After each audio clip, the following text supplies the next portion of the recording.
change who lives and who dies, the ultimate outcome of the story. Like, there's a ton of things that you can choose in the game. Nice.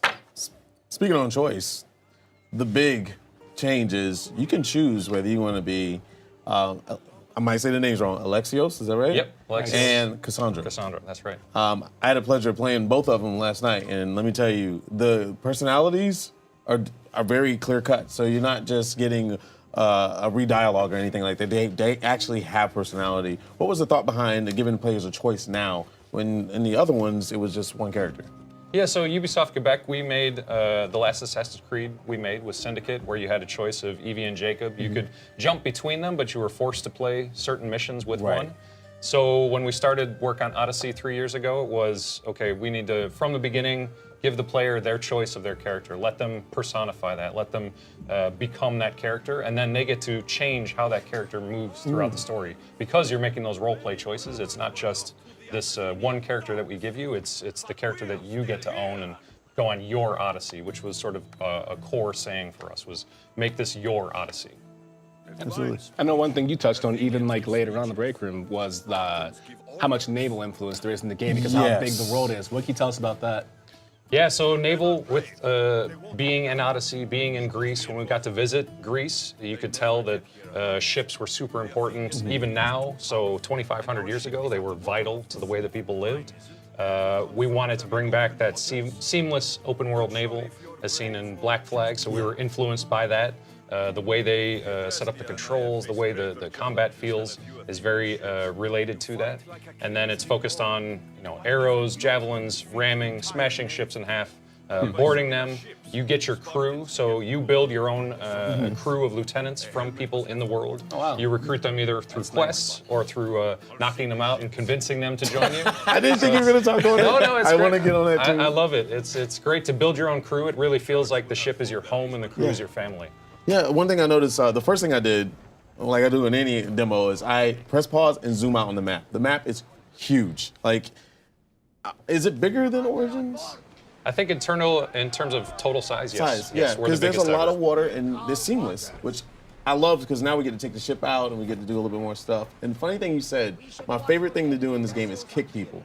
It's one of the first, just Spartan kick them, and it's amazing. They have their shield up, you can kick them, you knock them out, and like you said, because last night I was like, well, he's knocked out, so that mechanic is in the game where you can recruit people. Yeah, you can. Wow. So the goal was make choices. Yeah, well, kicking, yes, absolutely. It's a choice. Sparta kick was the #1 ability. First thing we put in the game. We knew from the 300 from the movie, like. Everyone thinks of that. It's a meme. Like, everybody knows of that. So we put that in, and it's still now one of the most popular abilities, and still something we want to talk about. Is there a skill tree for that? Like, can you get like a stronger Spartan kick? Does Absolutely. It go Are you serious? Yes. I was just messing around. Absolutely. Yeah. I did. It's amazing. There's a dozen, more than a couple dozen abilities. Each of them are upgradable. They get more and more powerful, and it's all through this artifact you have. So it's a Spear of Leonidas, who's your ancestor, and it builds upon the lore of Assassin's Creed with the first civilization and the DNA and the artifacts and the connection to that. So it's got a very strong connection to that, and you get to really take that to the next level in your combat. Speaking of which, in all the other Assassin's Creeds, we noticed we jump between two stories. There's the past and the present.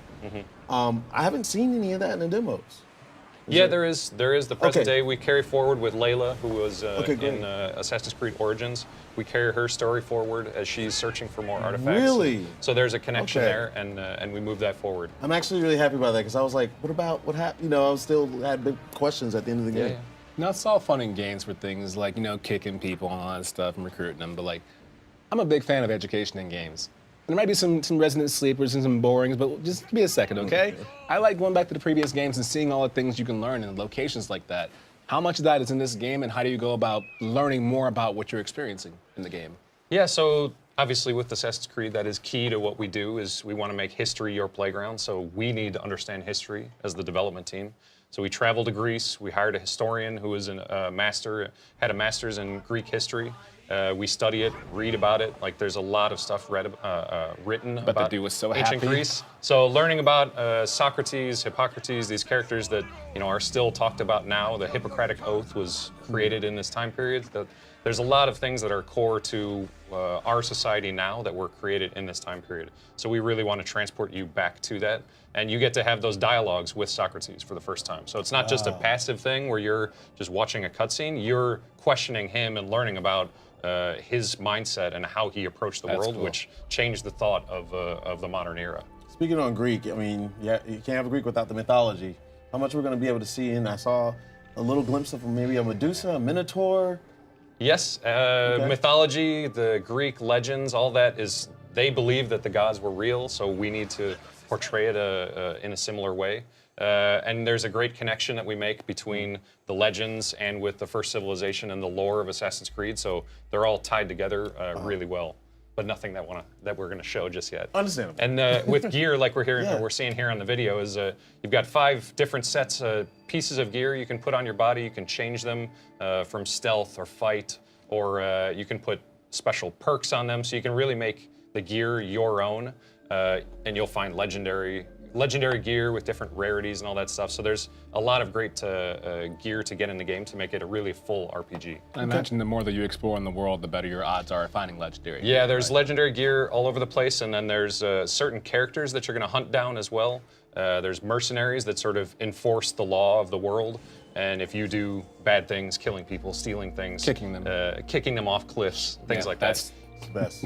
They're going to come after you, and they're going to have some of the best gear in the game. So it's really an interactive thing where you're going to want to hunt them in order to get that best stuff.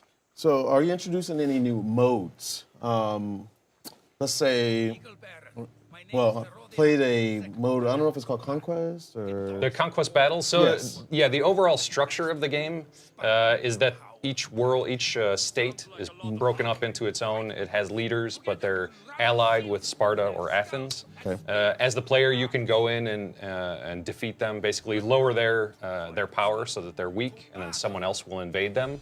And you can either then choose to defend them or fight for the invading army in these huge 150-person versus 150-person Yes. battles. Like they're massive, awesome battles. You get great gear out of these as well, and they're the ultimate challenge for your combat abilities. Is there like a difficulty selector? Like, did it start from like just normal? Can I go to extreme or a hard version? Yeah, you can go to a much harder area in the world because it's a full progression of 50 levels.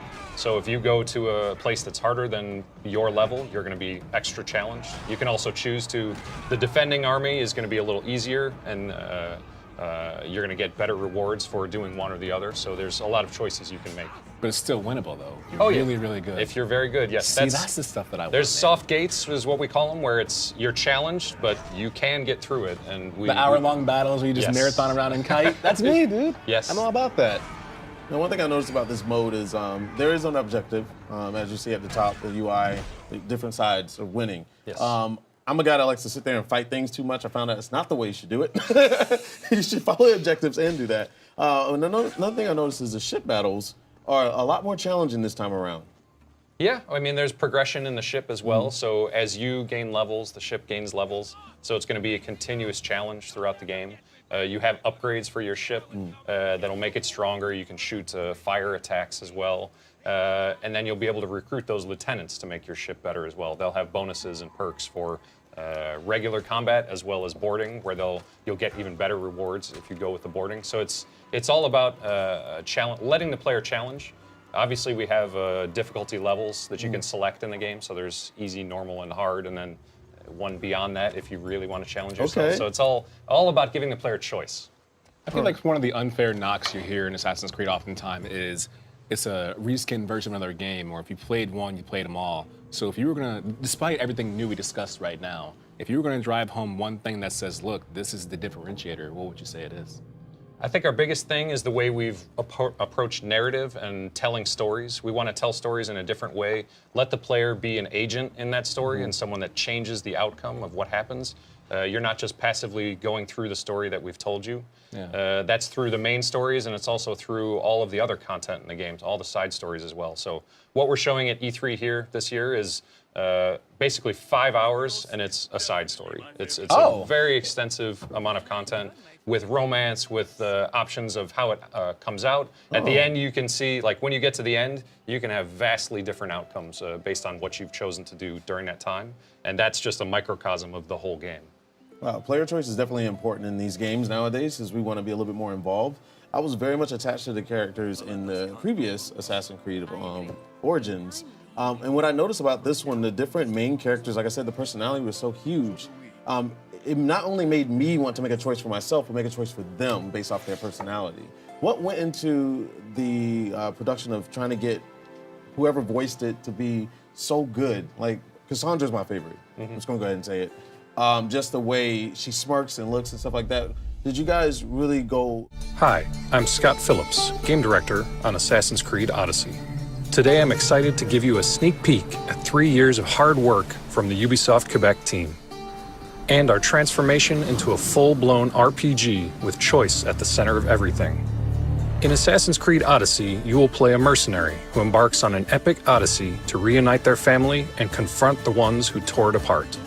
Your ship, the Adrestia, will be your home base and its crew like family as you seek adventure sailing the Aegean seas and exploring the lands of 5th century BC ancient Greece. And for the first time ever, you will choose to play as either a male or female hero, Alexios or Cassandra. Both heroes will share the same story and gameplay possibilities. Today, we're going to play as Cassandra as she arrives at the beautiful Greek island of Mykonos. Mykonos represents just one of 8 different biomes of ancient Greece, each with their own style, stories, and adventures to discover. In Assassin's Creed Odyssey, choice is key, and it's why we've introduced interactive dialogues. Ah, Mykonos Island, built from the corpses of giants slain by the legendary Iraklis. Read me the note again. Eagle-bearing Mystios. That's you. We are a small but fierce group of rebels who'd pay you handsomely to help us overthrow our Athenian oppressors. A warrior named Diocles fights with them. None who face him survive. Please, Mystios, our people are dying. Signed, Kira.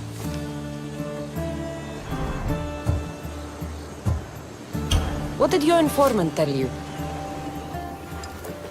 Dialogues like these allow the player to roleplay and impact the characters, world, and ultimately the outcomes of their adventures. There's also word of Spartans landing on Mykonos. So, I'm here to find Kira, who wants me to kill Diocles. An Athenian ally.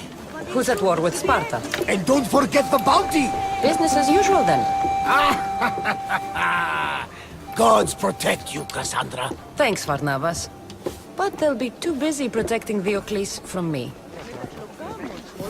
We've been spotted! Go! I'll handle it! We've just been spotted by a mercenary hunting the bounty on Cassandra's head. Mercenaries are powerful enemies hired to hunt you down. Odyssey takes place during the Peloponnesian War, a time when the 2 powerhouses of Sparta and Athens are fighting for control of all Greece. Spartans and Athenians both use mercenaries to do their dirty work, but they also have armies of their own, as long as they remain strong. Mercenary. This can't be good. We've crossed paths with another mercenary hunting Cassandra. By killing mercenaries such as Malios, you can ultimately become the most famous and fearsome mercenary of ancient Greece. Just one of the many side stories of Assassin's Creed Odyssey. You want my head? Come and take it! Combat in Assassin's Creed Odyssey is focused on offense and quick movement. Instead of blocking, you will be parrying and dodging attacks to create openings to use your special abilities. These special abilities are devastating, thanks to the first civilization artifact that Cassandra wields, the broken spear of Leonidas.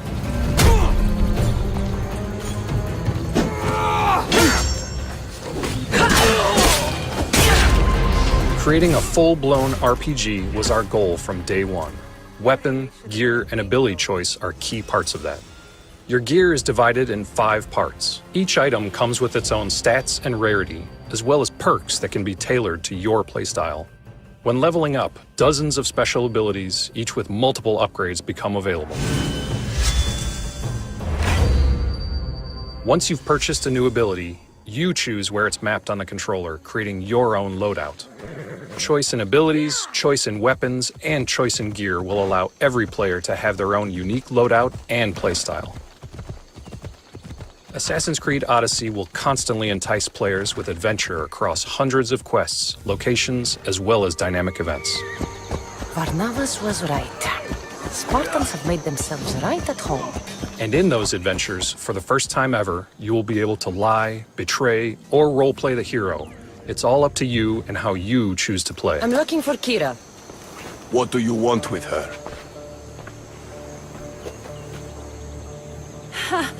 The mercenary who bears the eagle of Zeus. You got my message. It said something about paying me handsomely. Huh. Mercenaries. Athenians have enslaved our people for too long. Help us free Mykonos from their grasp. And you'll have more drachmi than you can carry.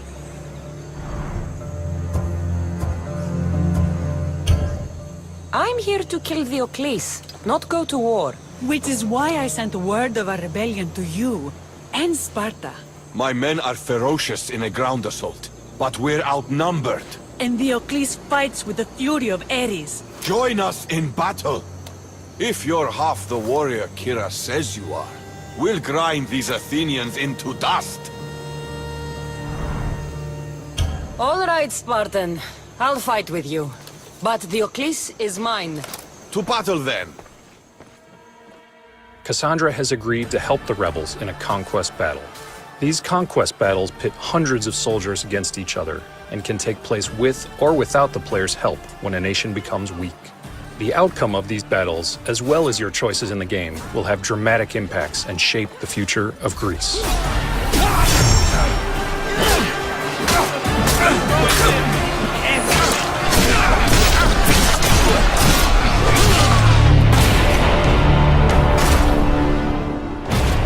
We found the Athenian hero Diocles.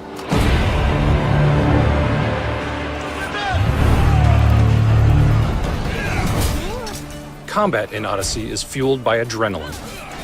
Adrenaline is earned by dodging, parrying, and landing hits on enemies. When the player has enough adrenaline, it can be unleashed in devastating special ability attacks, like Sparta Kick.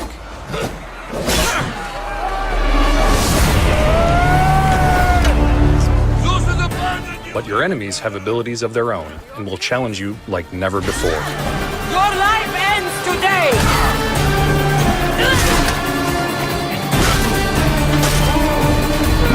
With Diocles dead, Mykonos Island will now be controlled by the Spartans.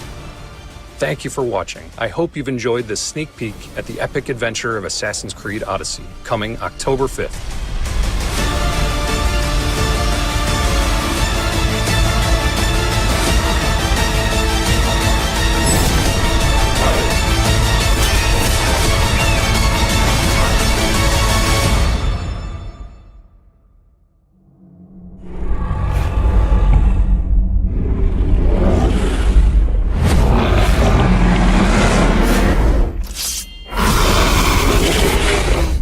Assassin's Creed Odyssey, available October 5th.